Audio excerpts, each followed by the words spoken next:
Olá, sejam bem-vindos. Nesse momento, então, vamos dar início, às apresentações dos nossos trabalhos científicos. Esses trabalhos eles terão tempo de duração de 10 minutos cada um, serão passados em sequência. E se você tiver vontade, tiver alguma dúvida, você pode fazer suas perguntas no chat e os nossos autores ficarão muito felizes de responder a cada um. Então vamos lá? Vamos seguir e um ótimo aprendizado para todos nesse dia. Sejam bem-vindos ao nosso Congresso de Cientistas da Adventistas.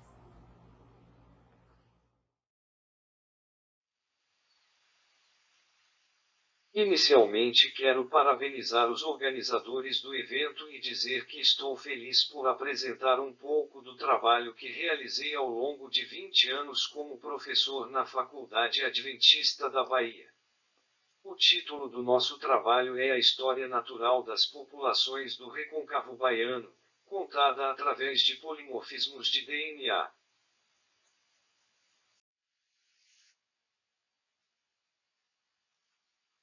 Desde que cheguei para trabalhar na Faculdade Adventista da Bahia, no município de Cachoeira, localizada no Recôncavo Baiano, eu me encantei com a beleza do local, a comida e, principalmente, o povo. Comecei a estudar a história dessas populações e fiquei fascinado com a riqueza histórica e cultural da região. Como geneticista de populações humanas, também comecei a pesquisar a variabilidade genética de uma região dos genes da hemoglobina conhecida como região 5' do cluster da beta-globina nestas populações. É nesta região do genoma humano que existem mutações que causam doenças falciformes, bastante comuns no recôncavo baiano.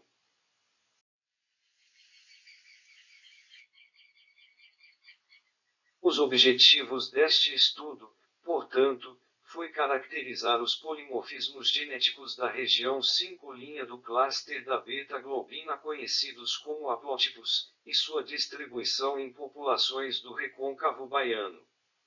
Esses dados foram utilizados para analisar a variabilidade intra- e interpopulacional e a mistura genética a fim de estimar a contribuição das populações parentais para as populações do recôncavo baiano.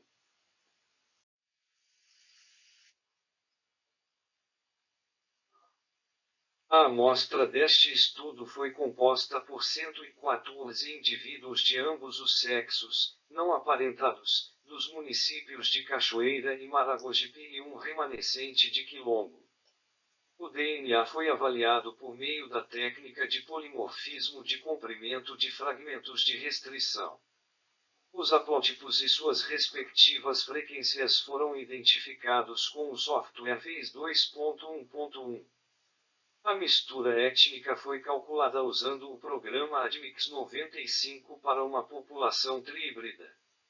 As frequências alélicas representativas para as populações africanas, europeias e nativas concordaram com as frequências médias relatadas na literatura.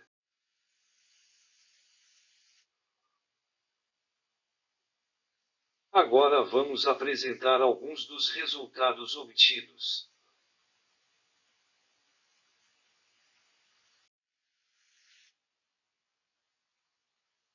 A tabela 1 compara as frequências de distribuição dos sítios de restrição no cluster da beta-globina das 3 amostras com as populações parentais.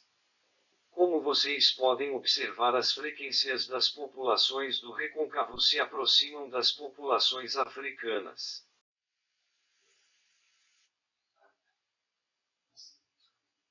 A tabela 2 apresenta os haplótipos ligados aos cromossomos beta só reforçando que os haplótipos resultam das combinações da presença e ou ausência dos sítios de restrição representados pelos sinais mais ou menos.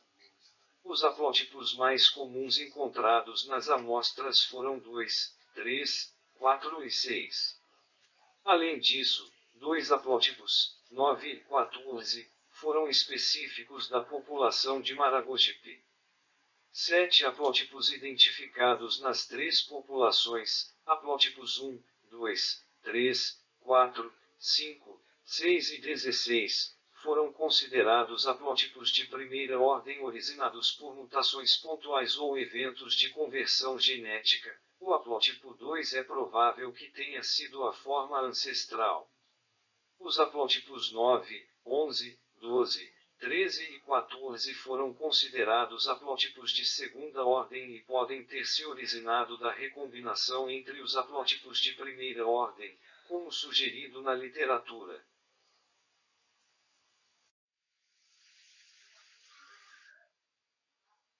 A tabela 3 apresenta os índices de diversidade haplotípica e os coeficientes de diferenciação genética para as populações de recôncavo baiano e outros grupos étnicos.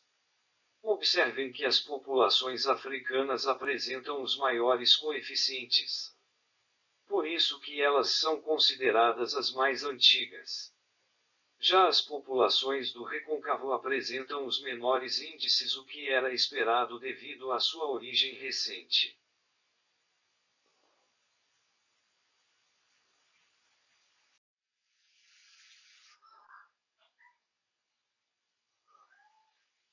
As principais conclusões foram as seguintes: 22 haplótipos foram identificados. 14 desses haplótipos estavam ligados aos cromossomos A, 6 aos cromossomos S e 2 aos cromossomos C.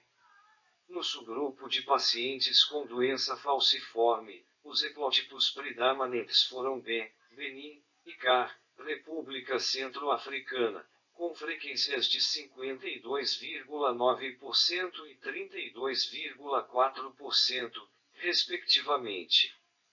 A alta frequência do haplótipo B concordou com a origem histórica da população afrodescendente no estado da Bahia.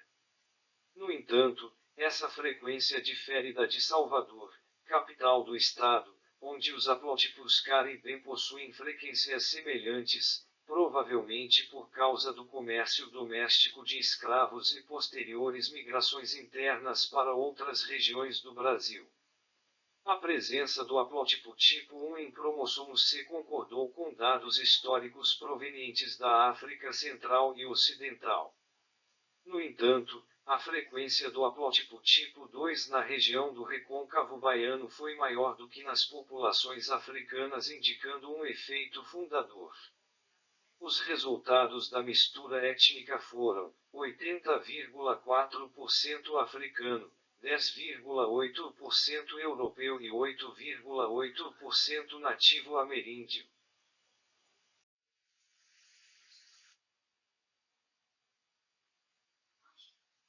Para concluir, gostaria de dizer que os conceitos apresentados aqui são os mesmos utilizados no estudo da evolução humana recente. Foi por este motivo que eu escolhi a seção Ciência das Origens. E estas são as principais referências.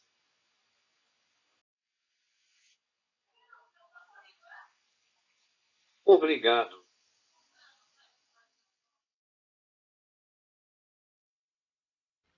Hello, I would like to present you a piece of research that I have been working on with my counselor, Ms. Rosane Kepke, that made a part of scientific initiation research inserted in the LEMI Research Group, Laboratory of Studies of History and Memory of the UNASP region. The title of this research is The Former Yai and the Urban Sprawl of Capão Redondo region.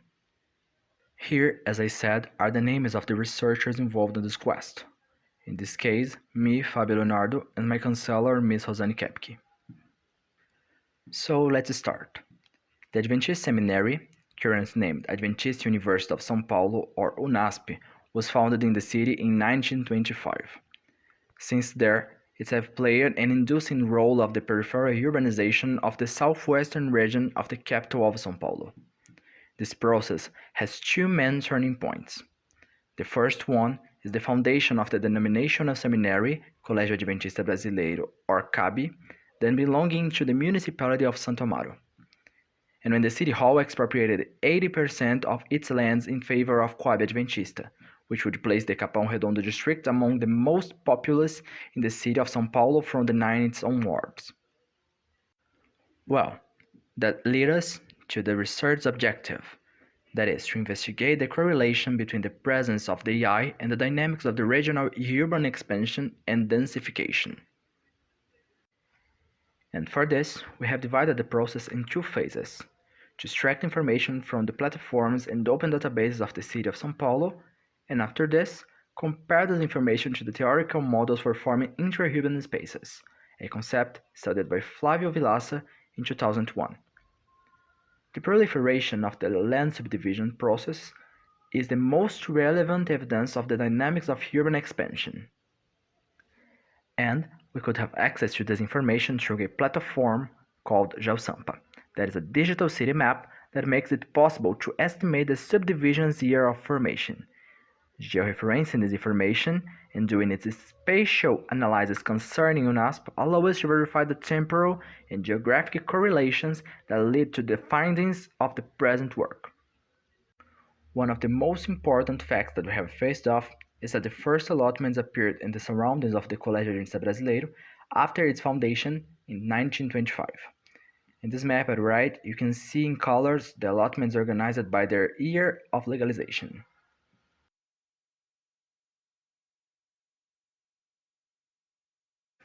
Well, this conclusion corroborates the descriptions registered in the period about the CAB's initiatives for urban improvements, such as the electricity, the telephone, and the paving of the stretch of the Estrada de Tapsirica, done by the teachers and the students themselves. The descriptions were made by Elder Hosokawa in 2001 and Renato Stencil in 2006. Under the military tolerance in Brazil in 1964 until 1985, the ecclesiastical basic communities, or SEB, supported neighborhood associations and housing movements, and the pressure grew on UNASP lands for these purposes. And for this, in 1979, the ICE farm was mostly expropriated to provide land to SED, the São Paulo Housing Company, resulting in the large housing complex known as Coab Adventista. In conclusion, this research presents information that indicates the direct and indirect inducing role of the AI farm in the expansion and the urban densification in the outskirts of the southwest of the city. The Adventists brought the first urban elements to Capão Redondo.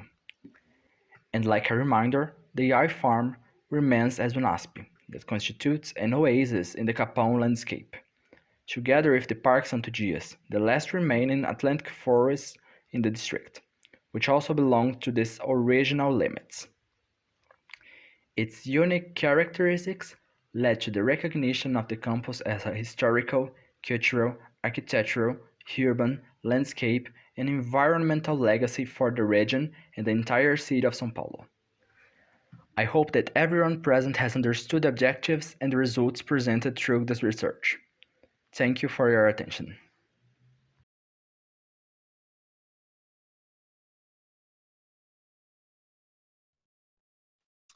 Olá, meu nome é Patrick, eu sou da PUC São Paulo, junto com a professora Vera Placo, e nós estamos aqui para apresentar a pesquisa com o tema A Constituição da Espiritualidade de Estudantes do Ensino Médio de Escolas Paulistas. Enquanto a sociedade demonstra ser mais secular ao adentrar do século XXI, há certo reavivamento religioso no mundo. Alguns poderiam interpretar isso como uma reação religiosa em decorrência do secularismo excessivo. Entretanto, Viktor Frankl compreende como sendo a busca pelo sentido da vida, já que a espiritualidade ela é compreendida como a dimensão mais profunda e ampla do ser humano. Diante disso, surge a pergunta: qual é o papel da escola na constituição e no desenvolvimento dessa dimensão espiritual? Portanto, o objetivo principal é investigar as implicações da escola contemporânea na constituição da espiritualidade de alunos do ensino médio na cidade de São Paulo, do ponto de vista desses alunos. Para que essa pesquisa pudesse acontecer, nós utilizamos como procedimentos metodológicos a aplicação de questionários semi-estruturados com questões fechadas e abertas aplicadas a 34 estudantes do ensino médio entre 14 e 18 anos de idade, sendo 14 participantes de instituições confessionais e 20 das instituições públicas. sendo 55,9% deles homens, 41,2% mulheres e 2,9% preferiram não declarar. Como procedimento de análise de dados, optamos pela utilização do programa estatístico, né, o SPSS, com análise descritiva das frequências, variância e estatística inferencial com utilização de teste T-Student em algumas questões. E como os resultados? Os resultados revelaram que os participantes declaram não existir, de maneira geral, oportunidade de aprendizado sobre espiritualidade. Mas deve-se levar em conta que parte das escolas pesquisadas não ofertam ensino religioso, ambiente onde poderia ser explorado temas relacionados à espiritualidade, ou também utilizando o princípio da transdisciplinaridade, como sugerido por Morin. O que nós identificamos é que os estudantes consideram o espaço do ensino religioso como o local mais propício para se abordar esse assunto. Entretanto, nem todas as escolas, ou principalmente as escolas públicas, ofertam as aulas de ensino religioso. Sendo assim, por não terem esse espaço, a escola, obviamente, não tem oferecido oportunidade para que os alunos possam aprender mais sobre espiritualidade. Os estudantes consideram importante que a escola ofereça algum tipo de assistência espiritual, que poderia funcionar como rede de apoio em situações de vulnerabilidade, pois, conforme Frankl, a espiritualidade pode ser subsídio para enfrentar as adversidades da vida. Então, os estudantes, eles afirmam que a escola deveria oferecer algum tipo de assistência espiritual. Entretanto, esse tipo de assistência espiritual não seria nada relacionado ao ensino religioso especificamente, mas algum tipo de apoio socioemocional por parte da escola ou dos professores em relação aos seus alunos, ok? Nós também identificamos que os jovens participantes veem a existência de relação entre mente, corpo e espírito. Entretanto, na percepção deles, não há grande protagonismo das escolas em abordar esses três elementos. Quer dizer, existe relação entre corpo, mente e espírito, mas as escolas não fazem, não abordam esses assuntos. Como conclusão, os dados da pesquisa, né, nos permitem perceber que os jovens pesquisados possuem experiências com a dimensão espiritual. Essa experiência se dá enquanto perpassam pelo período de transição da vida adulta, momento em que estão desenvolvendo a própria identidade. Concluímos que a maioria dos participantes considera que há influência da espiritualidade no desempenho acadêmico. Identificamos que os jovens participantes veem a existência de relação entre mente, corpo e espírito. Entretanto, na percepção deles, não há participação na escola pública, né, em abordar o ser humano de modo integral.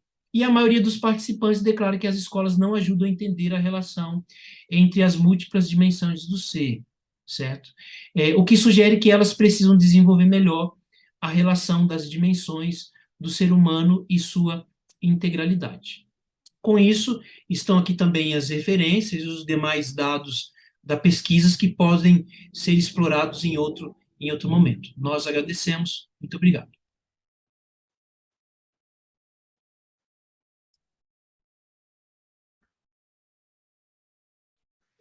Olá, pessoal, tudo bem com vocês? Eu sou a Gabriela Margarida, eu sou estudante de pedagogia da FAD Minas, que fica em Lavras. Eu realizei junto ao meu grupo esse projeto, e meu grupo é composto pela Adna, pela Débora, pela Tatiele e pela Vitória. Foi um projeto magnífico e teve como tema a importância do convívio social e do brincar para o desenvolvimento das relações de amizades na educação infantil. Foi um projeto voltado para a educação infantil e os resultados que a gente alcançaram foram resultados assim, que a gente realmente não imaginava. Foi muito proveitoso, foi muito positivo. E eu vou estar passando para vocês um pouquinho da nossa experiência. Para esse projeto, nós estipulamos 3 objetivos a serem alcançados. O primeiro era analisar como as brincadeiras podem auxiliar no convívio social em sala de aula e na educação infantil. Depois, tivemos o objetivo de investigar a importância do brincar e sua ligação e vínculo na expressão dos sentimentos. E, por fim, tivemos o objetivo de entender de que maneira o convívio social colabora para o desenvolvimento da criança por meio do brincar. Depois, nós tivemos a nossa metodologia. A nossa metodologia foi uma metodologia qualitativa. Inicialmente, nós realizamos um estudo, uma pesquisa exploratória com fundamentação bibliográfica, e depois realizamos um projeto em que a gente propôs algumas atividades para a turminha da educação infantil. Aqui, esse projeto foi dividido em 8 etapas. Essa turminha é uma turminha da segunda etapa da educação infantil de uma escola municipal que temos aqui em Lavras. E, com certeza, os resultados que obtivemos através deste projeto, a professora tem colhido frutos até hoje, porque foi uma experiência incrível. E vocês vão entender por que eu estou falando isso. A primeira atividade, nós temos o caminho do outro. Essa foi uma dinâmica que a gente fez inicialmente para descontrair, né, para nos apresentar, para descontrair e para tornar um ambiente mais amigável, mais assim receptivo. E o objetivo dessa dinâmica era reconhecer os sentimentos do outro, entender, né, que cada colega, cada pessoa tem momentos de vulnerabilidade e que é necessário ter empatia e acolher o outro, porque aqui o objetivo era eles trocarem o sapato com o colega. Então, todas as crianças tiraram o sapato e ela tinha que calçar o sapato do colega. Então, nesse momento, elas iam notar que poderia ficar grande, pequeno, às vezes apertado, porque cada um é de um jeito, cada um tem uma característica, cada um passa por momentos difíceis, momentos fáceis. E é importante a gente entender que somos diferentes e que às vezes é essa diferença que nos une, né? E depois tivemos a atividade 2, que foi a contação de história. A história foi a de Elefante e seus amigos. Aqui foi o momento da gente levar as crianças a pensar sobre a importância da amizade na vida das pessoas e que a ajuda do outro, ela é essencial no nosso dia a dia. Ninguém consegue viver sozinho, sem a ajuda de ninguém. A ajuda do outro, ela é importante na nossa vida. Então, aqui a gente quis demonstrar isso com essa história. E depois aqui a gente fez uma roda de conversa com eles, onde a gente pôde ouvir o que eles sabiam do tema, que eles puderam, foi um momento onde eles puderam externar aquilo que eles entenderam da história, da dinâmica, qual que era a bagagem que eles tinham dentro deles, para assim a gente dar continuidade ao projeto e realizar as outras atividades com eles. No momento 4, a gente teve a dinâmica da amizade, que se chama Enrolados. Essa dinâmica foi incrível. A gente pôde perceber a sensibilidade de cada criança. Aqui foi um momento único, onde a gente pôde notar que eles realmente estavam receptivos para aquilo que a gente estava fazendo. E essa dinâmica aqui, a gente quis destacar a importância de dizer ao outro o que sente, colocar para fora aquilo que estava dentro deles. Teve crianças ali que a professora relatou para a gente que não falava, que não dava um sorriso. Teve crianças aqui que foi o primeiro momento que elas sorriram. Então, que a professora relatou para a gente, né? Então, assim, foi uma dinâmica muito incrível. Porque aqui o que acontece? A criança recebia o barbante, ela tinha que dar o barbante para o amigo e falar algo que ele admirava, né? Algo que ele admirava no amigo, uma característica, uma qualidade, o que a criança admirava na amizade daquela outra criança. Então, assim, eles puderam colocar o sentimento deles para fora, receberam elogios e elogiaram outras crianças. Então, foi muito proveitosa essa dinâmica. Depois a gente teve a brincadeira da pipoquinha. Isso daqui é tipo um pique, né? Só que, diferente dos piques tradicionais que a gente tem, a criança ela tem que pegar outra não sozinha. Ela só pode pegar outra se ela estiver junto com um colega. Então, assim, eles vão fazendo uma grande corrente, pegou um da mão, aí um pega o outro, assim por diante, e no fim está uma grande corrente onde todos estão unidos.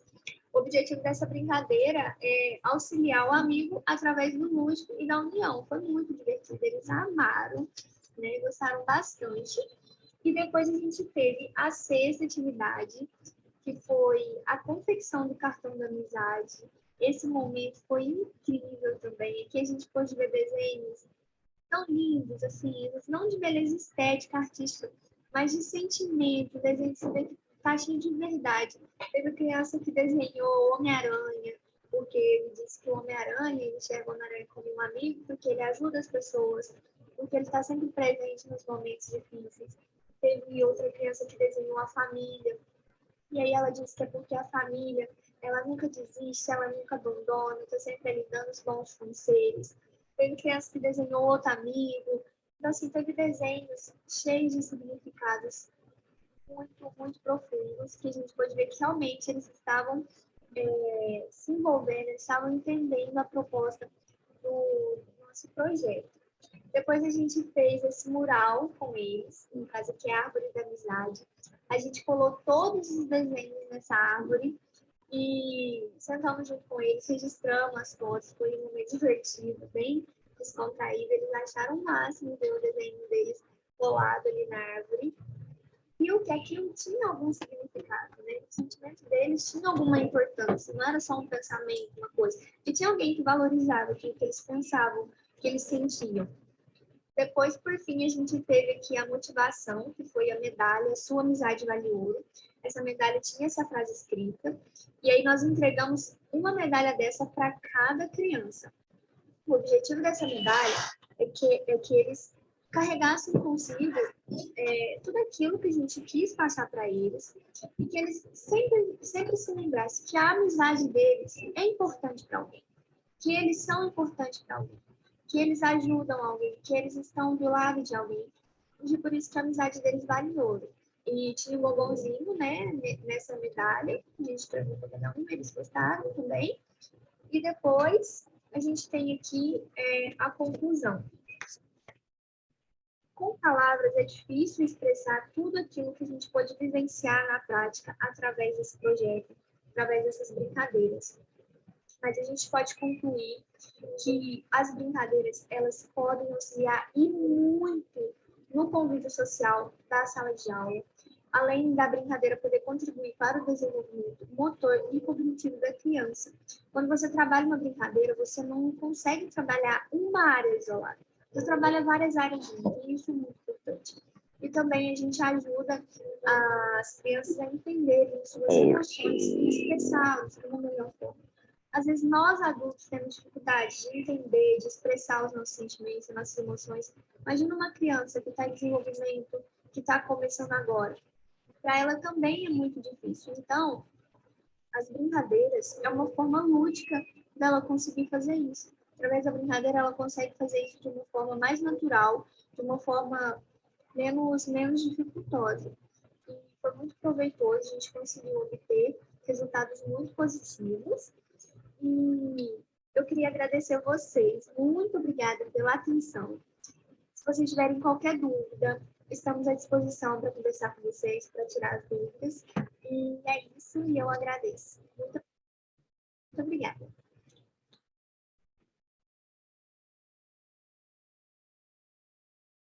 Bom dia! O título do nosso trabalho é Qualidade do sono, desempenho das atividades do dia a dia, dieta alimentar e a relação entre esses parâmetros verificados em colaboradores de uma empresa educacional. Meu nome é o professor Wilton Marlene Santana Nunes e faz parte do laboratório LEMES, Laboratório de Estudos de Metabolismo e Saúde, o professor Vinícius Freitas de Oliveira e a bolsista Júlia Lise Alves da Silva. A ingestão inadequada de nutrientes está associada ao aumento do peso, sofrimento psicológico, ansiedade e sintomas depressivos, os quais afetam o sono. No entanto, pouco se sabe de que modo as questões nutricionais podem afetar a saúde do sono. O sono de curta duração ou com distúrbios são fatores de risco para um estado inflamatório. Está associado ao aumento do risco de doenças. A duração do sono e sua qualidade devem ser adequados, restaurador do corpo do indivíduo, o que promove um efeito sobre o sistema endócrino, imunológico, recuperação do sistema nervoso, no metabolismo e aprendizagem da memória e da plasticidade sináptica, sendo importante na recuperação dos desgastes do dia a dia.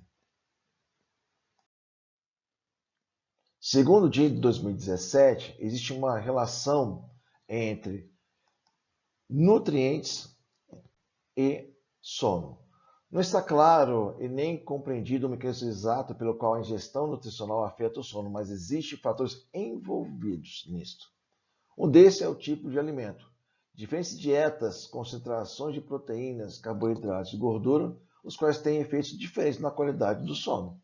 O que está claro é que existem diferentes padrões de dietas que são afetadas drasticamente por fatores nutricionais e depende significativamente das funções digestivas e metabióticas. Além disso, a nutrição pode afetar os hormônios e o estado de inflamação, contribuindo diretamente ou indiretamente para a insônia. Esses achados deixam claro que existem benefícios e desvantagens para a saúde e bem-estar de diferentes dietas, mas não demonstram nesse estágio as relações causais claras que apoiariam intervenções dietéticas que poderiam desempenhar um papel no tratamento e também no autogerenciamento de distúrbios, sintomas do sono.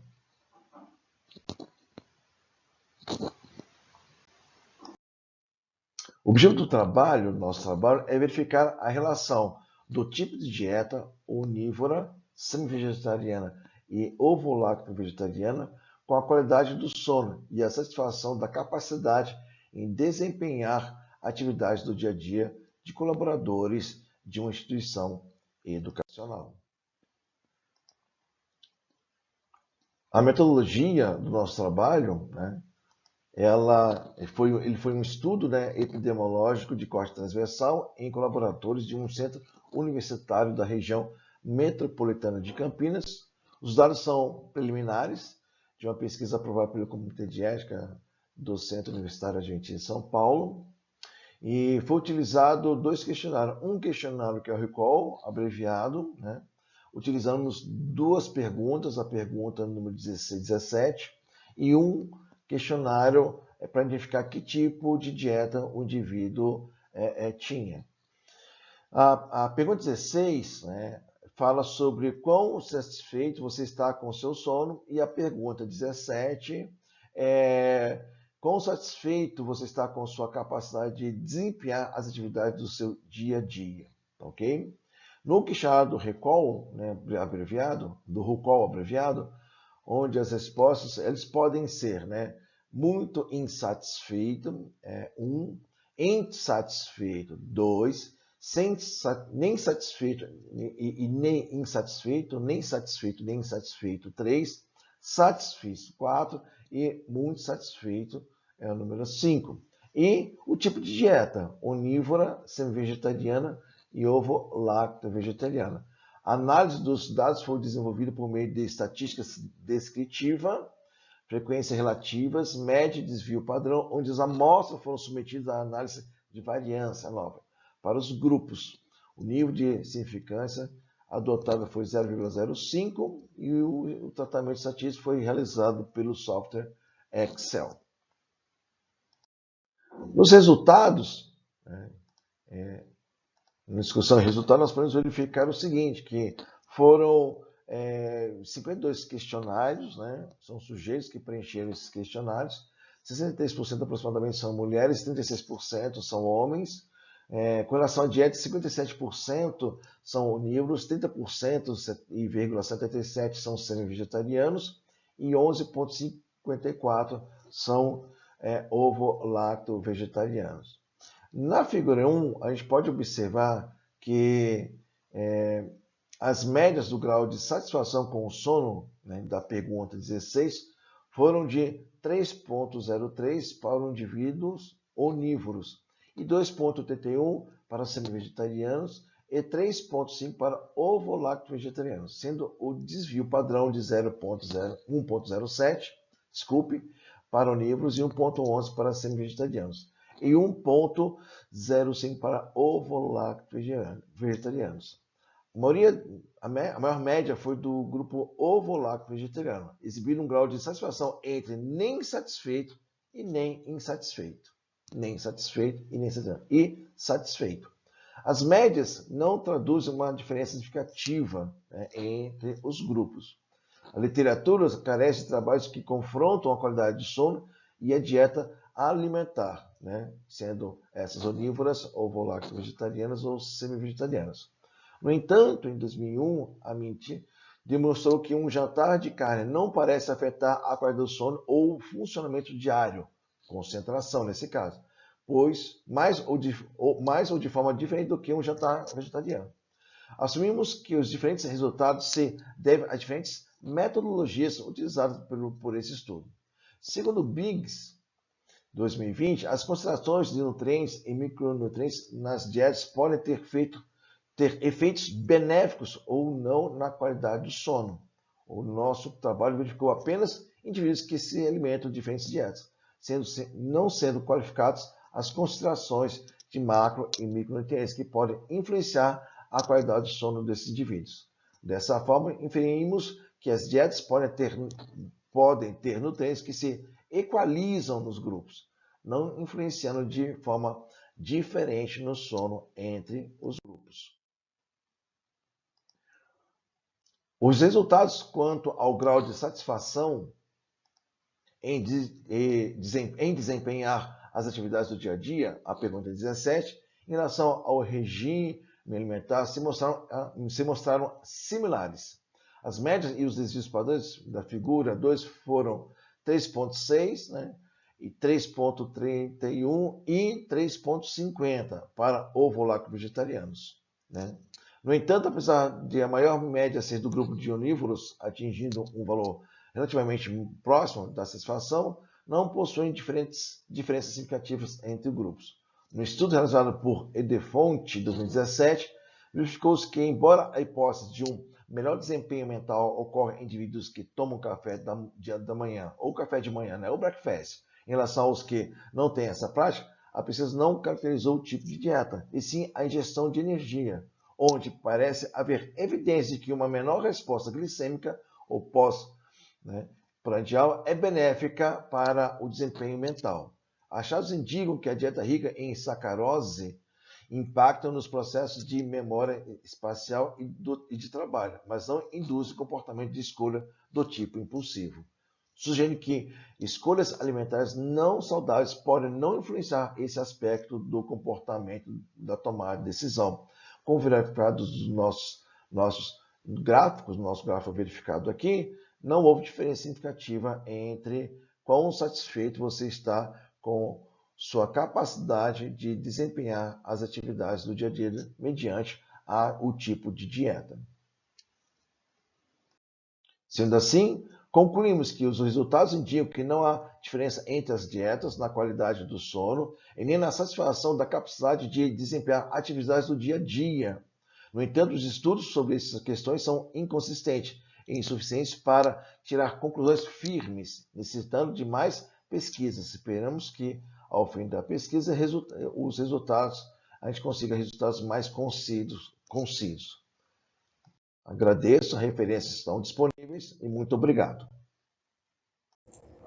Olá, me chamo Gislaine, sou estudante do curso de farmácia no Instituto de Recife, e hoje vim apresentar a pesquisa com o tema Redução das hospitalizações de doenças ocasionadas por transtornos mentais e comportamentais em decorrência da pandemia de Covid-19 no Brasil. Pesquisa essa que foi realizada junto com minha colega Cecília, estudante de biomedicina, sob a orientação da nossa professora, a doutora Samara Rodrigues. Desde a chegada do vírus da Covid-19, o sistema de saúde brasileiro ele acabou encarando uma delicada crise. Realidade que sobrecarregou os hospitais e pode ter prejudicado o atendimento de doenças não relacionadas com a Covid-19.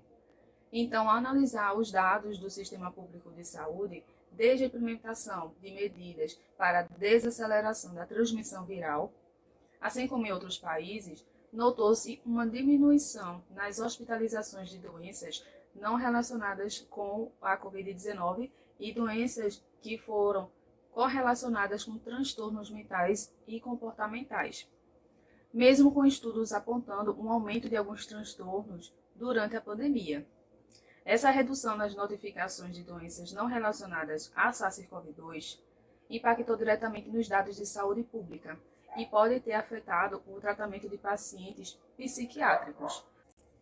O objetivo do trabalho é fazer os anos antecedentes da pandemia, 2017, 2018 e 2019, e os anos da pandemia, fazer uma comparação dos anos que foram os anos de 2020 e 2021. A metodologia desta pesquisa, ela foi baseada na pesquisa dos dados epidemiológicos dos transtornos, e eles foram obtidos através de consultas realizadas nas bases dos sistemas de informações hospitalares do SUS e do sistema de informações de mortalidade do SUS, ofertadas no Departamento de Informática do Sistema Único de Saúde, do DataSUS, e disponibilizados através da plataforma TabNet. Foram consideradas as seguintes variáveis para análise: quantidade de internação, caráter de atendimento, eletivo e urgência, quantidade de faixa etária, tempo médio de permanência hospitalar, valor médio dos custos hospitalares, óbito e taxa de mortalidade. Os dados extraídos do DataSUS foram expressos através de gráficos e a diferente estatística foi considerada quando o valor do P fosse menor que 0,05 ao empregar o teste. Avaliar as hospitalizações no cenário pandêmico do Sistema Público de Saúde com os anos antecedentes à pandemia, houve uma redução estatística na quantidade total de internações por transtornos mentais e comportamentais no país. E destacando-se também que essa redução ela foi verificada principalmente na região centro-oeste e sul do país. Por quê? Diferente das demais regiões, essas duas regiões apresentaram a redução estatística ao comparar os anos pandêmicos com os anos antecedentes da pandemia. Houve uma queda estatística nas duas categorias, tanto na eletiva quanto de urgência. Mas o maior declínio ocorreu nas hospitalizações eletivas, que são as hospitalizações programadas, principalmente em 2020, com registro de queda de 23,1% quando comparado com 2019.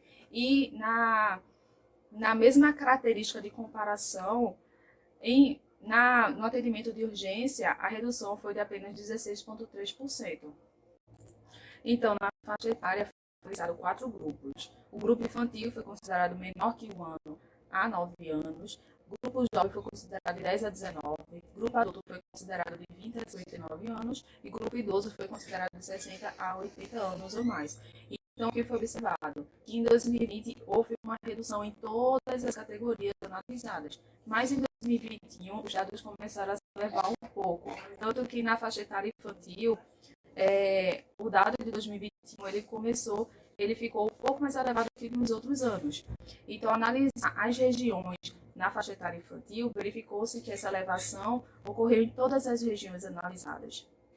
Então, diante dessa análise, pode-se observar e pode-se considerar também que a procura, essa elevação, foi e é diretamente relacionada com a vacinação, que as pessoas começaram a ficar mais seguras com a chegada da vacina e consequência disso, começaram também a procurar o atendimento hospitalar. Na categoria de etnias, observou-se que houve uma redução em todas as etnias analisadas, porém, exceto na etnia amarela, que em 2020, diferente das demais, ela aumentou as notificações. Então, vamos avaliar na etnia amarela os dados por regiões. E o que foi observado?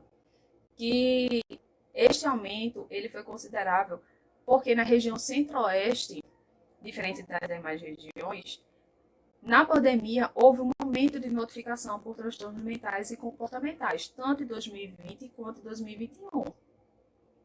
Então, ao avaliar o centro-oeste, verificou-se que este aumento foi mais precisamente no estado do Goiás.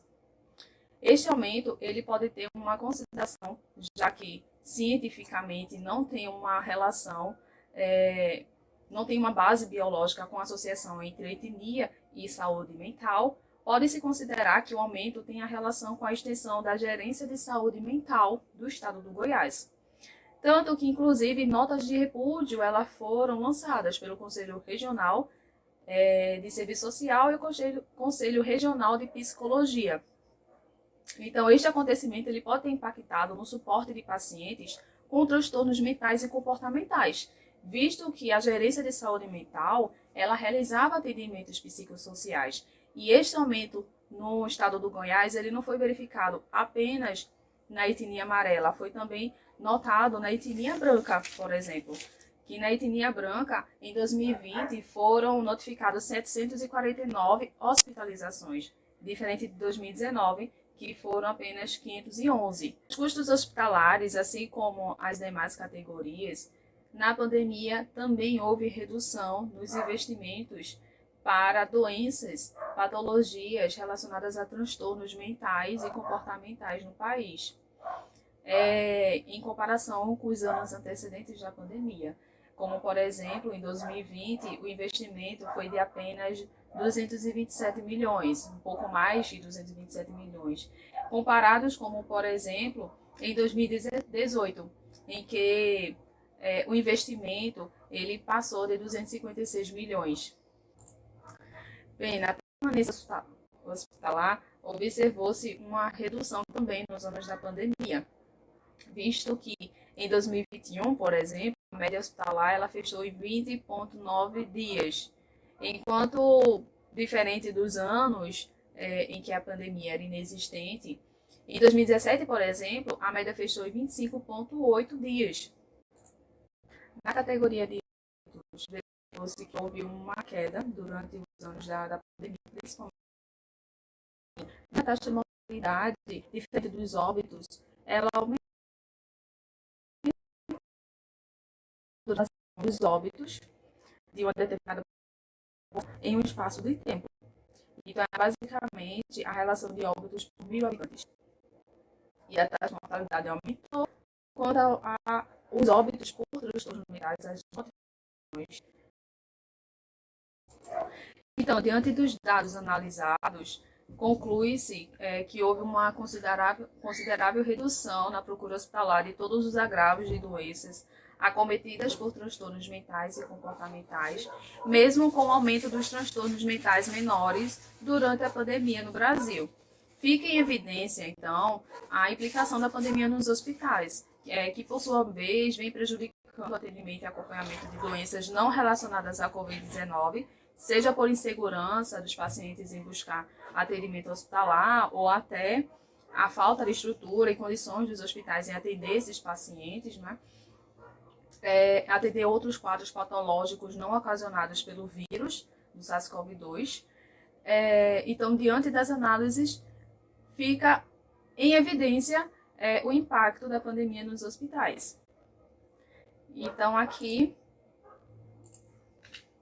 fica meu agradecimento. Muito obrigada. Olá, bom dia, meu nome é Cecília Aragão, eu sou discente de Biomedicina da Estácio Recife e estou vinculada ao projeto de iniciação científica da professora doutora Samara Damasceno. E já compartilhando a tela com vocês, o título do nosso trabalho é o impacto da pandemia de Covid-19 nas doenças do aparelho retina-urinário no Brasil.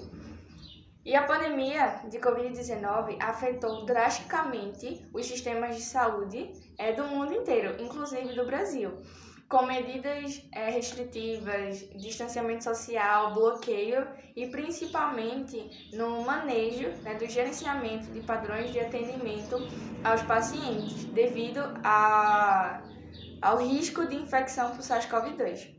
Mas o que são doenças do aparelho retina-urinário?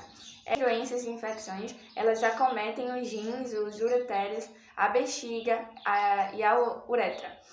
E elas podem desencadear sintomas como micção frequente, dor ao urinar, sangue na urina, em casos mais graves, e podem ser transmitidas sexualmente também. Então, qualquer atraso no diagnóstico, na apresentação e no tratamento dessas doenças pode desencadear sintomas mais graves, que vai ocasionar uma piora clínica e pode ser que leve também ao indivíduo a óbito. Então, o principal objetivo do nosso trabalho é analisar o impacto da pandemia de Covid-19 nas doenças crônicas não transmissíveis. A nossa metodologia, ela consiste basicamente nos sistemas de informações do SUS, principalmente o SIH, que é o Sistema de Informações Hospitalares, o DataSUS, que é a plataforma que oferece esses dados, e também o Tabnet, que é onde a gente conseguiu as planilhas e analisou esses dados, né? E os dados, eles foram analisados nos anos de 2017 a 2019, tendo então uma base histórica para a nossa pesquisa, antes da pandemia, e os anos de 2020 e 2021, durante e a pandemia. E foram analisadas algumas variáveis, como, por exemplo, a quantidade de internações, o caráter de atendimento, se é eletivo ou urgente, o tempo médio de permanência hospitalar, o sexo, feminino ou masculino, a faixa etária entre adultos, crianças, jovens e idosos, também a raça, branco, preto, amarelo, indígena, sem informação também, e óbitos e a taxa de mortalidade. Na quantidade de internações, de acordo com o gráfico da figura 7, obtivemos os seguintes resultados. Em 2021, foram 665.403 internações por doenças urogenitais. Em 2020, 656.621. Em 2019, 873.328 internações. 2018, 837.603. E em 2017, 799.278 hospitalizações. Conforme visto no gráfico, observamos que durante a pandemia houve essa queda abrupta do número de internações, mas quando a gente vai para a base histórica, dos anos 2017 a 2019, a gente percebe uma tendência de aumento. Já quanto ao caráter de internação, se é eletivo ou urgente, nos eletivos obtivemos os seguintes resultados. 2017, 245.531 internações. 2018, 271.026. 2019, 283.816 internações. E durante a pandemia, 2020 e 2021, 160.248 e 171.352, respectivamente. Obtivemos esses resultados também devido às autoridades sanitárias que, durante o período pandêmico, eles tornaram obrigatórios o adiamento das consultas eletivas, ou seja, aquelas que não necessariamente são programadas e que não são de situação de urgência. Então, houve essa redução. E, apesar disso, as de caráter de urgência superaram em número a quantidade de eletivo. E quando analisamos o gráfico da figura 9, que em 2017 foram 553.747 hospitalizações em caráter de urgência das doenças urogenitais. Em 2018 foram 566.577 internações. Em 2019, 589.512. Em 2020, já durante o contexto pandêmico, foram 496.373. E em 2021, 486.004 internamentos. E isso é refletido na média de permanência hospitalar, que se as pessoas só buscavam atendimento ou se eram aconselhadas a buscar um atendimento só quando era urgente, só quando os sintomas estavam mais graves, então a média durante a pandemia de dias que precisava se recuperar para receber alta aumentou. De 2017 a 2019 foi 4,3 dias e durante a pandemia 2020 e 2021 foram 4,5 dias, né? Exemplificando que as pessoas precisavam de maior tempo para recuperar a saúde. Quanto ao sexo, observamos que as mulheres são mais acometidas por doenças do jeito urinário do que os homens, devido à própria anatomia feminina, com a bexiga mais baixa, a uretra mais curta, que torna as mulheres mais suscetíveis a essas doenças e infecções. Em 2017, foram 476.045 mulheres internadas. Em 2018, 498.166 internamentos. Em 2019, 513.387. E 2020 e 2021 foram 379.205 e 377.015, respectivamente. Quanto aos homens, em 2017 foram 323.233 internações. Em 2018, 339.437. Em 2019, 359.941. Em 2020, 277.416 hospitalizações. E em 2021 foram 277.805. Na faixa etária, observamos que a faixa etária dos adultos ela é a maior responsável pelas internações de pessoas com 30 a 59 anos. Em 2017, foram 322.224. Em 2018, foram 337.484 internações. Em 2019, foram 350.455. E a gente observa isso melhor no gráfico da figura 12. Em 2020, foram 264.059. E em 2021, 263.575. Quanto à raça, nós separamos em 6 categorias: branca, preta, parda, amarela, indígena e sem informação, quando o sistema não possui a informação da raça da pessoa. E a gente olha no gráfico da figura 13 e observamos que em 2017 foram 277.240, em 2018, 297.612, 2019, 316.263 internações, em 2020, 243.198 e em 2021 foram 256.113 hospitalizações por doenças do aparelho urinário da raça parda, que se destaca de todas as outras, num contingente de casos, de internações. Quanto aos óbitos, em 2017 foram 22.643 mortes, em 2018, 24.149, em 2019, 26.222, então mais uma vez a gente observa o crescimento dos anos anteriores à pandemia, e quando a gente vai para 2020 e 2021 a gente observa uma queda, uma leve redução. Em 2020, 23.956 mortes, e em 2021 foram 25.604.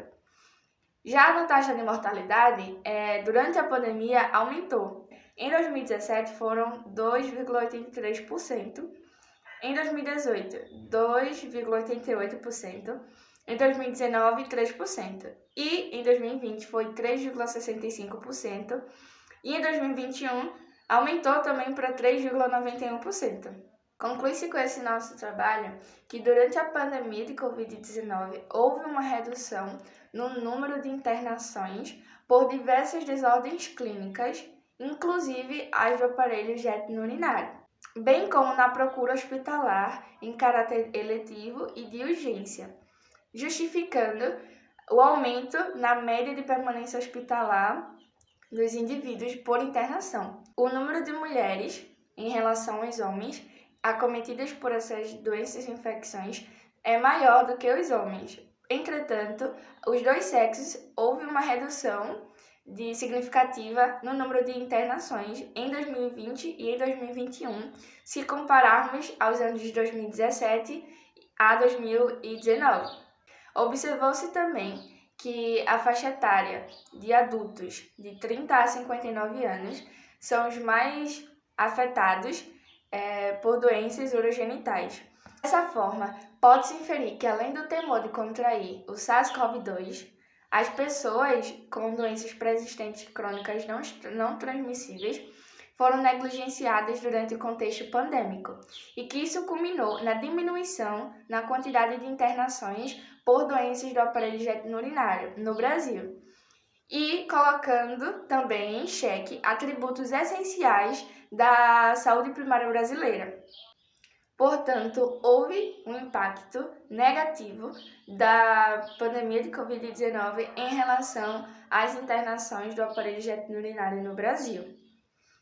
Aí são algumas das referências utilizadas na produção desse resumo. E os agradecimentos. Eu agradeço do fundo do meu coração a Estácio, né, que é a instituição que estou vinculada, por proporcionar, né, a pesquisa e incentivar a pesquisa científica. A professora doutora Samara Damasceno, que é a nossa orientadora nesse projeto PIBIC, e um agradecimento muito especial à comissão organizadora do evento da terceira edição do Congresso de Cientistas Adventistas, que, como adventista, eu me sinto totalmente honrada em poder ter o trabalho aceito para a apresentação nessa edição do evento. Meu muito obrigada. E também obrigada pela atenção de todos. Olá, eu me chamo Brenda, sou acadêmica do curso de Educação Física, juntamente ali com a Amanda, com a Inês e com o Miguel. E nós temos como professor orientador o professor Vitor José Machado de Oliveira. E nós pertencemos à Faculdade de Educação Física e Fisioterapia pela Universidade Federal do Amazonas. Então, a nossa pesquisa é sobre determinações sociais de hábitos saudáveis com base nos 8 remédios naturais em Adventistas do sétimo dia, no estudo piloto. Bem, então, a Igreja Adventista, ela se destaca bastante pelas práticas de saúde que ela adota, principalmente em relação ao uso dos 8 remédios naturais. Então, em alguns estudos, quando os adventistas eles são comparados com a população em geral, com pessoas que não são adventistas, eles apresentam ali a diminuição do acometimento de doenças, bem como o aumento da expectativa de vida. No entanto, quando os adventistas eles são comparados entre si, eles apresentam elementos sociodemográficos e culturais também, que estão relacionados com os determinantes sociais da saúde, que influenciam ali no processo de saúde e doença, que considera ali os diferentes estilos de vida que cada adventista possui. Então, nesse sentido, a nossa pesquisa ela tem por objetivo analisar o estilo de vida baseado no uso dos 8 remédios naturais por adventistas do sétimo dia, residentes no município de Manaus, Amazonas, e adjacências, e também as suas relações com os determinantes sociais da saúde.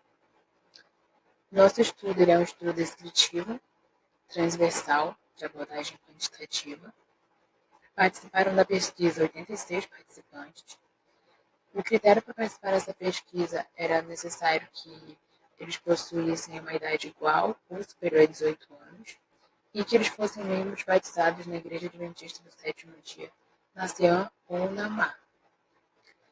Como critério de exclusão, era não responder integralmente aos instrumentos e solicitar a remoção da pesquisa. Como instrumento foram utilizados 2 questionários, o questionário dos 8 remédios naturais e o questionário dos determinantes sociais da saúde. Esses 2 questionários eles foram feitos no Google Formulário e em seguida o link ele foi divulgado ali em grupos de WhatsApp e também no número de telefone celular individual de comunidades adventistas, de pessoas que fossem adventistas. Sobre a análise dos dados, foi utilizada uma estatística descritiva de percentual, uma média, mediana e o padrão. Também foi utilizada a análise inferencial. Nessa análise inferencial, tinham as variáveis paramétricas, onde foram utilizados 4 testes, e também tinha as variáveis não paramétricas, onde foram utilizados 3 testes. Também foi utilizado programas da Microsoft, e a pesquisa toda ela foi feita de acordo com o Comitê de Ética e Pesquisa da Universidade Federal do Amazonas. Bem, então a média da pesquisa foi de 37,21 anos, os participantes. Sobre as pessoas que participaram, a maioria eram do sexo feminino, com 66%, e a minoria ali era do sexo masculino, com 34%. Sobre a etnia, a maioria se classificou como não branca, com 71%. Sobre o salário, ele ficou dividido ali entre 3 grupos, então 36% relataram que possuíam um salário mínimo, 26% possuíam 2 salários mínimos e 24% possuíam menos de um salário. Sobre a escolaridade, dos participantes, a maioria possuía ali o ensino superior completo. Sobre a escolaridade da mãe, a maioria possuía ali o ensino fundamental completo, com 39%. E quando eles foram questionados sobre o afastamento da fé, se eles tinham se afastado alguma vez da fé, a maioria respondeu que não, com 71%, e a minoria respondeu ali como sim, com 29%. Sobre o questionário dos 8 remédios naturais, a média dos scores ela ficou entre 60,34%, o que foi classificado como uma média boa, muito boa. E dentre os 8 remédios, se destacam ali 2, que foi a confiança em Deus, com 90,52, e a temperança, com 85,34. Sobre a associação entre os determinantes sociais da saúde e os 8 remédios naturais, os homens eles tiveram uma mediana entre 5 no score de nutrição, que foi classificado como ruim. E as pessoas que se afastaram da fé, elas tiveram um score médio dos 8 remédios naturais de 57,2, que foi bem menor quando comparado com os que não tinham se afastado. A maioridade e o tempo de batismo, elas estiveram relacionadas ali com o aumento dos scores dos 8 remédios naturais. E o maior nível de escolaridade do indivíduo, ele foi positivo para a nutrição e para a temperança. Então, quanto maior era o nível de escolaridade do participante, maior eram os scores ali para a questão da nutrição e para a questão da temperança.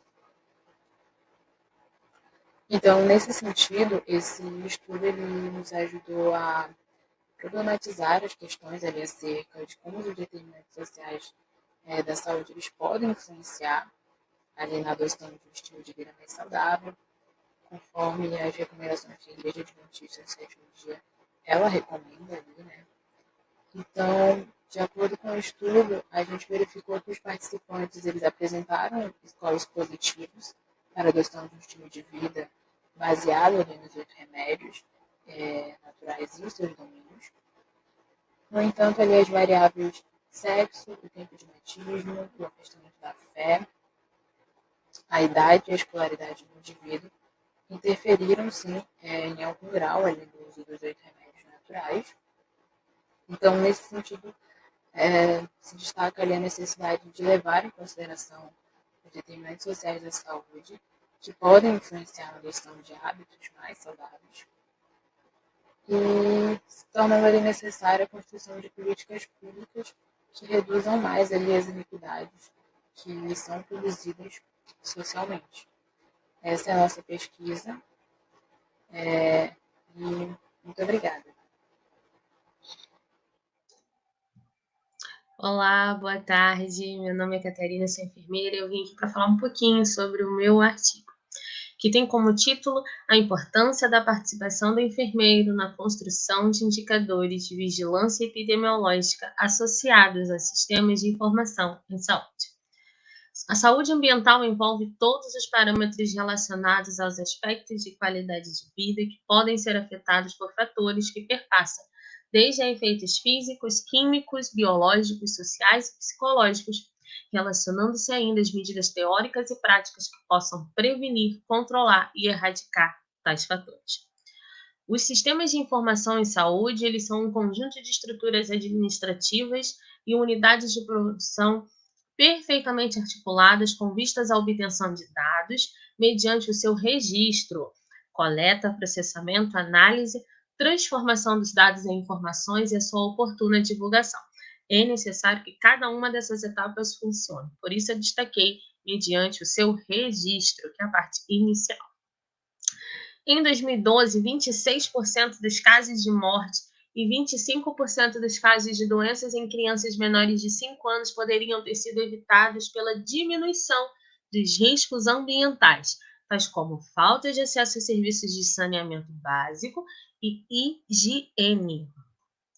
Tendo em vista a importância que os dados de informação em saúde possuem para a elaboração de metas, planos e programas para a população, este trabalho teve a finalidade de demonstrar a importância do papel do enfermeiro na construção de perfis epidemiológicos de determinada localidade, a fim de contribuir para minimizar agravos à saúde decorrentes de fatores ambientais, bem como demonstrar que a qualificação do profissional de enfermagem é um diferencial na percepção do mesmo, no exercício de sua função e em suas tomadas de decisões.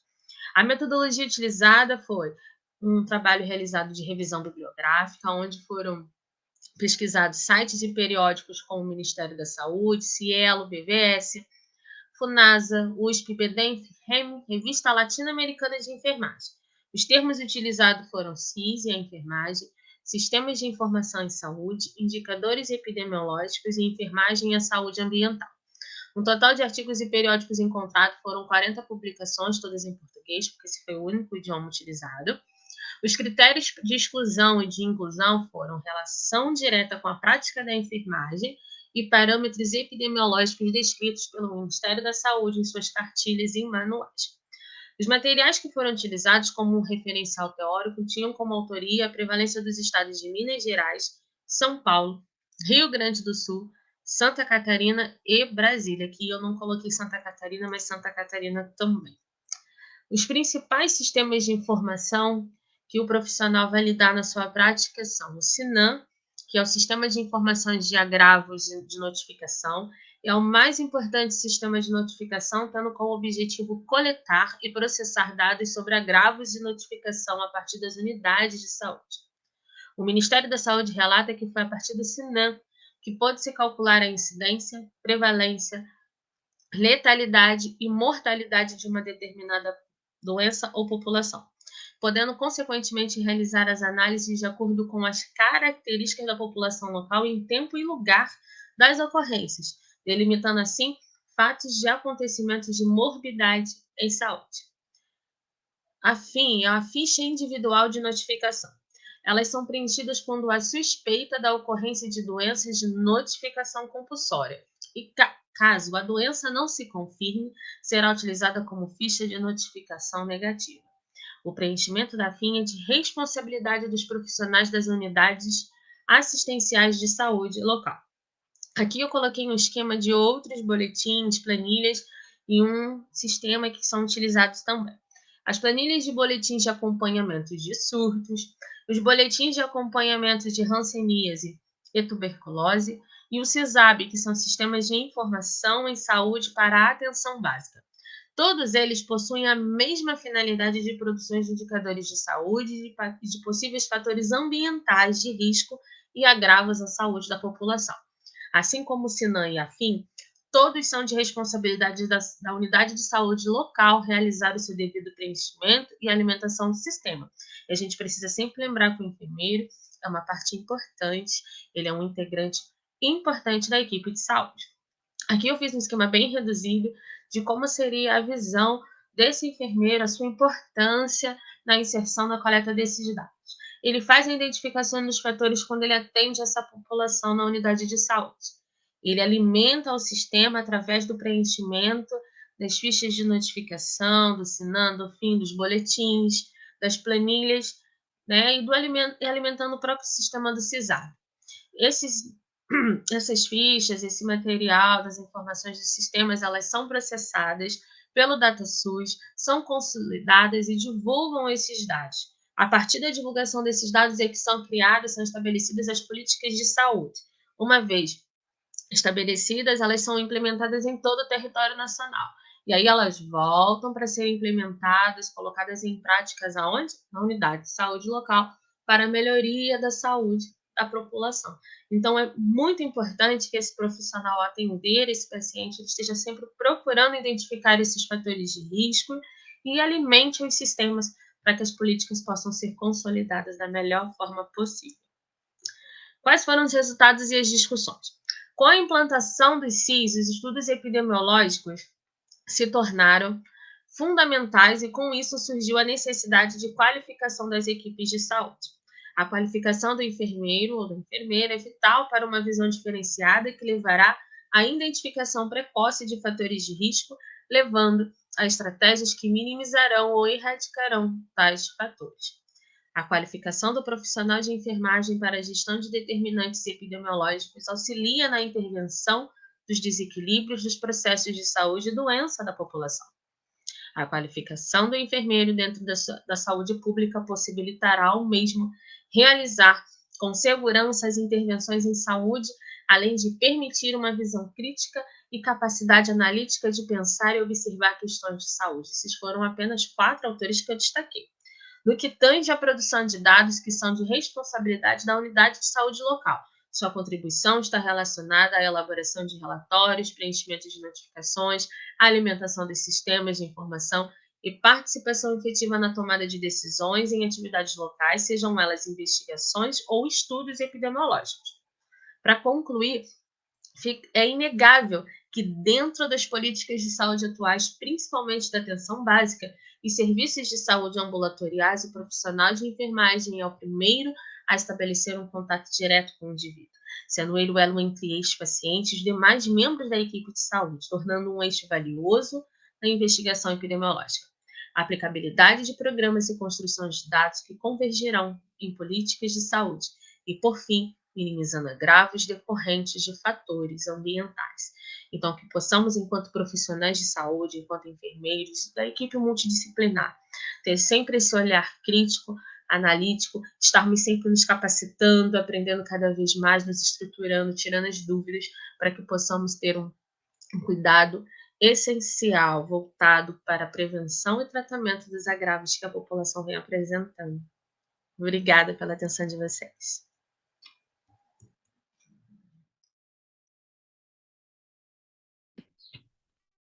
Olá, o título dessa apresentação é Carneiro, Bode, Chifres e Nisdak, uma análise intertextual de Daniel 8.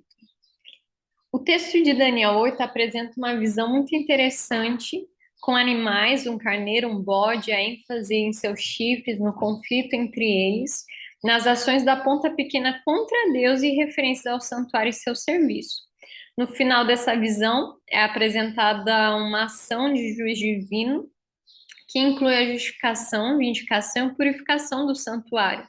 E para isso é usada uma intrigante forma do nifal consecutivo do verbo de sadak, que ocorre somente nesse momento em toda a Bíblia hebraica. O texto de Daniel, então, levanta alguns questionamentos. Ao se analisar o texto de Daniel 8, que intertextos parecem ser evocados pela sua terminologia, frases e ideias? Como esses textos são evidenciados no texto desse capítulo do livro de Daniel?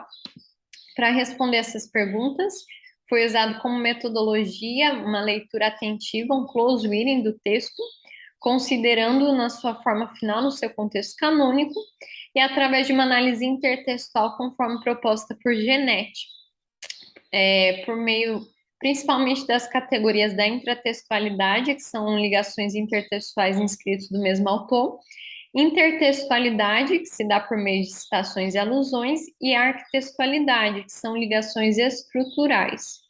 O foco da investigação, então, se limitou à busca dos principais intertextos desse capítulo de Daniel e a análise de como eles se manifestam em sua trama textual. O debate acadêmico, então, atual, ele aponta intertextos canônicos para Daniel 8, seriam Ezequiel 1, 3, 8, 40, 48, Isaías 14, e Zacarias 1, 2 e 7, os principais. E também há um debate em relação aos intertextos não canônicos, são apresentados como principais, 1º e 2º Macabeus, 1º Enoque, e literatura extra-bíblica também, como o Zodíaco e literaturas babilônicas. Seria Levítico 16, um intertexto de Daniel 8. Alguns autores apresentam que sim. Esse será um ponto em análise também na presente investigação. O primeiro intratexto investigado foi Daniel 2, e foi percebida, então, uma sequência de reinos em paralelismo muito próximo à sequência de reinos de Daniel 8, uma ênfase no juiz divino e o reino de Deus, a expressão no fim dos dias em Daniel 2 como um tempo apontado para o juízo é muito semelhante a que ocorre em Daniel 8:19, como o Schitz já assinalou, e também o uso da voz passiva na expressão pedra foi cortada sem auxílio de mãos, que lembra Daniel 8:25, onde o chifre pequeno é quebrado sem auxílio de mão, mostrando o juízo divino em um período determinado da história. Outro intratexto identificado foi Daniel 7, há uma referência explícita à visão desse capítulo em Daniel 8:1, a menção aos 4 ventos, um uso simbólico de animais para representar reis e reinos, a figura de um pequeno chifre que se levanta contra Deus e seu povo, há uma referência a um tempo determinado para juízo, há uma correlação entre o juízo divino e a vindicação do povo de Deus, semelhantemente a Daniel 8. Outro intratexto seria Daniel 9, onde a menção do termo maré, que remete o leitor a Daniel 8:26, há uma referência a um tempo determinado para o juízo sobre o poder assolador do povo de Deus. Há uma referência ao capítulo 8 e também ao foco nas temáticas do santuário, juízo e povo de Deus. A visão do capítulo 10-12 mostra, então, se demonstrou como uma relação de arquitextualidade, uma relação estrutural, porque também apresenta a datação e localização geográfica do profeta. O profeta também se encontra próximo a um curso de água, ocorre a frase ergui os olhos e eis que o profeta vê um homem vestido de linho, com a aparência celestial que fala com ele. Ele cai sem sentidos com o rosto em terra, um agente angelical o ajuda a se recuperar. Ambas as visões têm grande ênfase em um príncipe celestial. A menção aos reinos da Pérsia, da Grécia, profanação do santuário, a terra gloriosa e tantos outros elementos, como um tempo determinado para juízo, a expressão até quando, que nos remetem diretamente à descrição de Daniel 8. Existem também intertextos em outros livros apontados para Daniel 8. Um desses seria Isaías 10, 5-34, que parece ter uma alusão, uma relação intertextual por alusão, onde a Síria ela é descrita como um poder opressor, semelhantemente ao chifre pequeno, em Daniel 8. Há um paralelismo entre o chifre pequeno, então, nesse poder opressor, onde é descrito que eles pisoteiam o povo de Deus e são arrogantes em seu coração. E também há um foco no povo de Deus e no juízo divino, com uma ênfase na maldição, indignação de Deus. Outro intertexto seria Isaías 14, 1-23, onde o rei da Babilônia é descrito com traços em paralelo com a descrição do chifre pequeno em Daniel 8. Ambos os poderes, eles procuram exaltar a si mesmos, subir até o céu, se sobrepor às estrelas de Deus e ocupar o lugar do Altíssimo. Os dois poderes destroem o povo. E, finalmente, há um foco também no juízo de Deus e no santuário em ambos os capítulos. Isaías 53 apresenta uma intertextualidade por alusão muito próxima com o texto de Daniel 8, porque o chifre pequeno, a descrição do chifre do servo do Senhor é correlacionada por contrastes. As ações estão correlacionadas pelos termos que são usados, mas são colocadas em oposição. Um exemplo disso seria que em Daniel 8:23, o chifre pequeno tem a sua atuação após serem completados os transgressores, enquanto em Isaías 53:12, o servo do Senhor é contado com os transgressores e intercede pelos transgressores. Em Daniel 8:24, o chifre pequeno prosperou ao fazer como lhe apraz, enquanto em Isaías 53:10, a vontade do Senhor prospera através de seu servo. Então, essa correlação é vista em diversos momentos na descrição de Isaías 53 e demonstra, então, essa correlação por contraste entre o chifre do Senhor, em Daniel 8, o chifre pequeno, em Daniel 8, e o servo do Senhor, em Isaías 53. Além disso, o uso de termos como Rabim, Pesha e alguns outros, eles ocorrem todos juntos numa mesma unidade literária em toda a Bíblia hebraica, somente em Daniel 8 e Isaías 53. Então, esse aspecto torna essa correlação única. Outras ligações intertextuais, então, ocorrem entre Ezequiel 1 a 3 e também Ezequiel 8 a 11 e 40 a 48, porque seria uma ligação arquitextual, ou seja, estrutural. Em todas essas visões, essas 3 visões do livro de Ezequiel, há aspectos semelhantes ao capítulo 8, como o fornecimento da datação e localização geográfica. O profeta se descreve estando junto a um curso de água, ao uso da frase olhei eis que ele vê o ser glorioso, celestial, e cai com o rosto em terra, ele é ajudado a se levantar, ele é designado como filho do homem. Então, esses são aspectos semelhantes entre essas visões de Ezequiel e Daniel 8. E, por fim, temos o intertexto de Levítico 16, a presença das temáticas santuário, vindicação do povo e juízo, mas especialmente todos esses termos, bode, terra, cabra, carneiro, templo, santuário, são comuns no Antigo Testamento, mas eles ocorrem todos juntos em uma mesma unidade literária, somente em Daniel 8 e Levítico 16, o que torna essa ligação intertextual, assim como Isaías 53, única, com Daniel 8. Então, como conclusão, é possível ver que há um rico e complexo substrato intertextual no texto de Daniel 8. A presente pesquisa se limitou para ver os principais, e a gente percebeu que todos são de extrema importância para a compreensão do capítulo 8 de Daniel, especialmente Isaías 53 e Levítico 16, por demonstrarem uma ligação muito próxima e única com o texto de Daniel. Também se percebeu a necessidade de uma reavaliação do que são realmente intertextos em Daniel 8, a necessidade de uma verificação da existência de outros intertextos canônicos ainda não apontados pelo meio acadêmico e a necessidade de reflexão sobre o impacto desses intertextos para a compreensão do texto de Daniel 8. Então, essas são sugestões para próximas futuras pesquisas.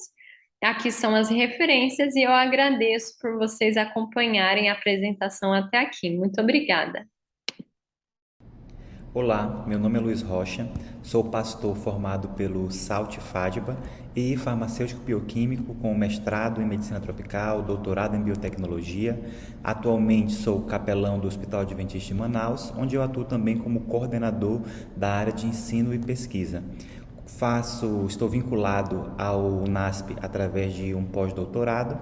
Antes da área da teologia, a minha linha de pesquisa estava relacionada à descoberta e desenvolvimento de fármacos, onde nós temos ali diversas publicações, então testes in vitro, in vivo, com produtos naturais, substâncias isoladas a partir de planta, elucidação de mecanismo de ação, numa área que a gente chama de testes pré-clínicos. Atualmente eu me concentro na área de pesquisa voltada para a espiritualidade e saúde, que é o tema do trabalho que a gente está apresentando nesse congresso.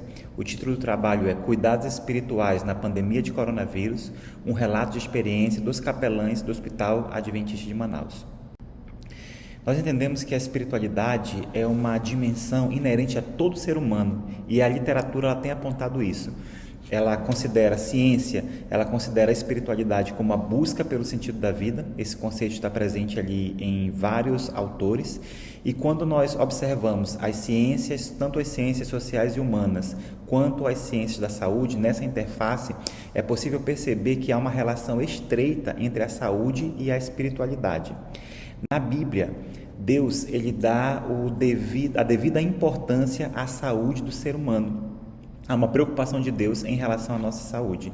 Há diversas leis sanitárias presentes ali na Bíblia, para nós termos uma noção de 613 determinações que a Bíblia traz, orientações, 213 estão relacionadas à saúde. E essa preocupação da saúde é observada em todas as civilizações, assim também como a espiritualidade, numa relação extremamente estreita. A população brasileira é considerada uma população religiosa. Nosso censo de 2010 mostra que 99% da nossa população ela apresenta alguma fé, mais de 85% são cristãos. Foi detectado nesse censo 1% de ateu. Isso mostra que a religião é algo muito importante para a população brasileira. numa visão, a cosmovisão adventista, né, isso está ali claro no livro Nisto Cremos, ela é baseada na cosmovisão bíblica, onde ela vê o ser humano como um ser integral, corpo, mente, espírito como um todo indivisível. E essa visão do ser humano, ela coaduna com o conceito de saúde da Organização Mundial de Saúde, cunhado em 1948 e que vem sendo utilizado até hoje, né, sendo aprimorado, incluindo a dimensão espiritual. Então, para a Organização Mundial de Saúde, para a ciência como um todo, né, no mundo, a saúde não é só a ausência de doença, mas o completo bem-estar físico, social, mental, e nas últimas décadas tem sido dada uma importância significativa para a saúde espiritual, como integrando o bem-estar e a saúde como um todo. As hospitalizações, elas aumentam as necessidades dos cuidados espirituais, as necessidades espirituais. Por quê? Porque é um momento de fragilidade do ser humano. E no momento mais recente que nós vivemos agora, né, a pandemia de coronavírus, ela se estabeleceu como um grave problema de saúde pública, desde fevereiro de 2020. Então, a potencial evolução da Covid para as formas graves e críticas, ela levou a hospitalizações associadas a altas taxas de transmissão do vírus, juntamente com as restrições impostas pelo distanciamento exigido. Esses fatores serviram para transformar situações que já eram desafiadoras no nosso sistema de saúde em singularmente estressante. Então, todo esse quadro de adoecimento físico, social, emocional, ampliou a necessidade de cuidados espirituais, sobretudo dentro do ambiente hospitalar. Ao exposto, o objetivo do presente trabalho é compartilhar as reflexões da experiência vivida por capelães hospitalares na oferta dos cuidados espirituais concedidos aos pacientes e à equipe multiprofissional de um hospital filantrópico confessional. É um relato de experiência, são reflexões sobre as experiências de atendimento da equipe multidisciplinar, atendimento aos pacientes, atendimento aos familiares durante a pandemia de coronavírus. Esse relato ele se dá dentro do Hospital Adventista de Manaus, é um hospital filantrópico, privado, e o Hospital Adventista é um dos maiores hospitais privados aqui da região, com qualificações e certificações internacionais. Esse hospital ele serviu como referência no atendimento durante a pandemia. A pandemia de coronavírus, ela vem para Manaus em março de 2020 e ela traz consigo uma série de incertezas da comunidade científica de lidar com essa nova doença. Em Manaus, nós podemos observar que foi o epicentro de uma grande crise no Brasil, com um número muito grande de casos e também falta de oxigênio, dadas as dificuldades logísticas que aqui são impostas pela nossa geografia e também por outros fatores. O coronavírus, quando vem para o Hospital Adventista como uma emergência, ele causa ali uma série de tomadas de decisões na reorientação das rotinas. Essas rotinas tiveram que ser reorganizadas, visando a qualidade da assistência e também a segurança do paciente e da equipe. No momento que inicia-se a pandemia de coronavírus, e aumenta o número de casos no hospital, você vai ter uma série de colaboradores que foram afastados, e juntamente com eles os capelães. Porém, foi percebida pela equipe que aqui estava cuidando desses pacientes uma necessidade de cuidados espirituais. Então, tanto a equipe precisava de cuidados espirituais para si, como para os pacientes e familiares. Isso fez com que a equipe e os gestores solicitassem o retorno dos capelães ao ambiente hospitalar, o que aconteceu cerca de 15 a 20 dias depois do afastamento deles. Diante desse aumento de demanda de cuidados espirituais dos pacientes e familiares, foi realizada uma estreita colaboração entre a equipe e a capelania. Essa equipe, composta por médicos, enfermeiros, fisioterapeutas, farmacêuticos, psicólogos, dentistas, nutricionistas, fonoaudiólogos, técnicos de enfermagem e, integrando essa equipe, os capelães hospitalares. Muitas vezes, a equipe também prestava cuidados espirituais, só que muitas vezes também as necessidades espirituais dos pacientes excedia ali a capacidade desse profissional de saúde, de prestar o auxílio espiritual para o paciente. Ele solicitava a presença do capelão à beira-leito. Então a capelania passa a atender os pacientes né, intensifica o atendimento dos pacientes no beira-leito e em locais reservados ali com a família, levava a família para locais reservados para o atendimento. Quais eram as principais demandas? Ansiedade diante do diagnóstico, né? Então as pessoas, ao saberem que estavam diagnosticadas positivo para o coronavírus, criavam uma ansiedade muito grande. Esses pacientes eram isolados da família, então esse isolamento da família também causava ali transtornos, e o medo do luto, da morte, rondando ali a esses pacientes que estavam com o coronavírus. Como eram feitas essas abordagens? Visitas aos leitos, com orações, promessas bíblicas eram lidas ali para os pacientes, músicas com instrumentos. A literatura, Conlon e Tamnes, eles relatam que esse uso terapêutico da música, da poesia, da literatura, traz benefícios muito grandes para o tratamento do paciente. Dom Maratsky, ele já vai dizer que capelães que ele entrevistou relataram também o apoio aos pacientes isolados, com conversas, com orações, ou simplesmente a presença do capelão ali ouvindo os pacientes, o que aconteceu também aqui no nosso relato de caso. A capelania, paralelamente ao atendimento de pacientes e familiares, ocorreu também o cuidado espiritual prestados a todos os colaboradores do hospital, sobretudo aqueles que estavam ali na linha de frente da assistência. Médicos, enfermeiros, técnicos, fisioterapeutas, estavam ali fragilizados, extremamente fragilizados, lidando com a morte que era praticamente diária em alguns momentos, que não era o que estavam acostumados. Dom Maratsky, ele vai descrever relatos de que alguns capelães também enfrentaram ali os riscos e vivenciaram o sofrimento e a morte todos os dias, assim como nós aqui no RAM.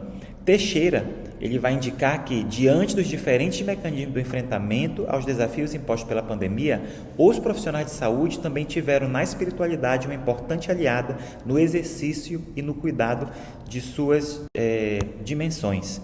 O autocuidado também é importante.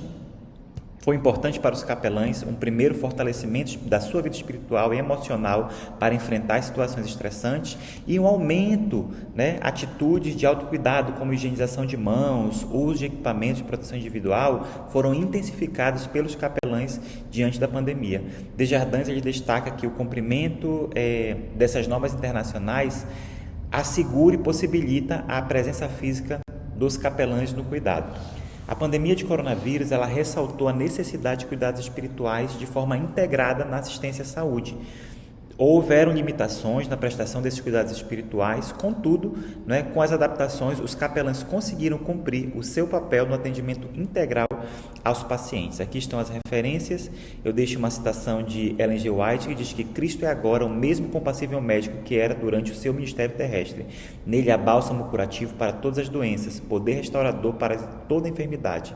Seus discípulos de nossos dias devem orar pelos doentes tão verdadeiramente como os de outrora. Obrigado. Olá de novo. Então chega ao fim as apresentações dos nossos trabalhos. Eu gostaria de agradecer muitíssimo por todos os comentários e as discussões aqui realizadas. Com certeza ajudou muito no crescimento de cada um que teve o privilégio de estar nesse momento conosco. E eu gostaria de convidar você a estar conosco no próximo ano, no 4º Congresso de Cientistas Adventistas. E não venha só, convide um amigo, aquela pessoa também que precisa discutir um pouquinho, que tem o que trazer para a gente. Esteja conosco no ano que vem. Um abraço a todos e até lá.